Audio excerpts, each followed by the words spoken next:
بسم اللہ الرحمن الرحیم۔ دنیا میں آج بھی ایسی قومیں بڑی تعداد میں ہیں جو خدائے واحد کی ذات کو چھوڑ کر بتوں کی پرستش میں مبتلا ہیں۔ بت پرستی ان سنگین جرائم میں سے ہے جسے حق تعالیٰ کبھی بھی معاف نہیں فرمائیں گے۔ حق تعالیٰ دیگر گناہوں کو اپنی رحمت سے معاف کر سکتے ہیں، لیکن بت پرستی اور شرک و کفر کو بغیر توبہ کے ہرگز معاف نہیں فرمائیں گے۔ مختلف قومیں مختلف قسم کے بتوں کی پوجا کرتی ہیں اور ان کے پوجنے کی نوعیت بھی ایک دوسرے سے مختلف ہوتی ہے۔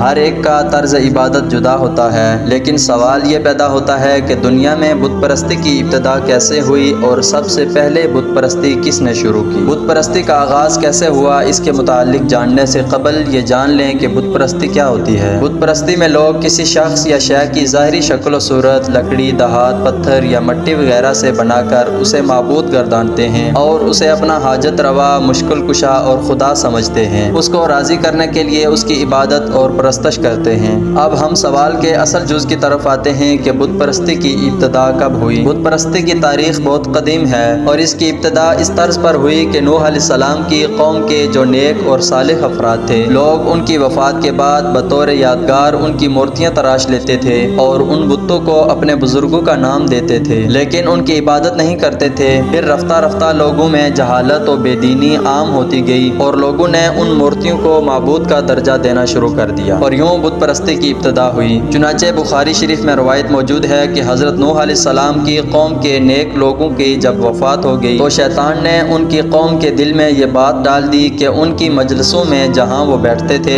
ان کے بت نصب کر دیں اور ان بتوں کے نام اپنے نیک لوگوں کے نام پر رکھ دیں۔ چنانچہ ان لوگوں نے ایسا ہی کیا۔ البتہ اس وقت ان بتوں کی پوجا نہیں ہوتی تھی، لیکن جب وہ لوگ بھی مر گئے جنہوں نے بت بنائے تھے اور لوگوں میں علم باقی نہ رہا تو انہوں نے ان بتوں کو پوجنا شروع کر دیا۔ اس روایت سے معلوم ہوا کہ بت پرستی کی ابتدا اور آغاز حضرت نوح علیہ السلام کی قوم سے ہوئی۔ اب بات کرتے ہیں جزیرہ عرب میں سب سے پہلے بت پرستی کس نے کی۔ جزیرہ عرب میں بت پرستی کی ابتدا کرنے والے کا نام عمرو بن عامر بن الحی الخزاعی ہے۔ چنانچہ اس کے متعلق حضور صلی اللہ علیہ وسلم کا ایک ارشاد بخاری شریف میں نقل کیا گیا ہے۔ حضرت ابو ہریرہ رضی اللہ عنہ فرماتے ہیں کہ رسول اللہ صلی اللہ علیہ وسلم نے ارشاد فرمایا، میں نے عمرو بن عامر بن حی الخزاعی کو دیکھا کہ وہ جہنم میں اپنی اینتڑیاں گھسیٹ رہا ہے اور وہ پہلا شخص ہے جس نے صائبہ کی رسم نکالی۔ صائبہ اس جانور کو کہتے ہیں جسے وہ اپنے معبودوں کے نام پر چھوڑ دیتے تھے اور نہ اس پر بوجھ لادتے تھے اور نہ اس پر سواری کرتے تھے۔ اب بات کرتے ہیں عرب میں بت پرستی کی ابتدا کیسے ہوئی۔ عمرو بن حی الخزاعی نے ایک دفعہ ملک شام کا سفر کیا تو انہوں نے وہاں کے لوگوں کو بت پرستی میں مبتلا دیکھا اور چونکہ ملک شام انبیاء علیہ السلام کی سرزمین تھی، چنانچہ اس نے بت پرستی کو دین حق سمجھ کر اختیار کر لیا اور اپنے ساتھ حبل بت لے کر آیا اور اسے خانہ کعبہ کے اندر نصب کر دیا۔ اہل مکہ عمر کو اپنا پیشوا سمجھتے تھے، لہٰذا اس کی پیروی میں انہوں نے بھی اس بت کی پوجا شروع کر دی اور پھر بت پرستی میں ترقی ہوتی گئی اور پھر ایسا دور بھی آیا کہ خانہ کعبہ میں جو اللہ کا گھر ہے 360 بت رکھ دیے گئے۔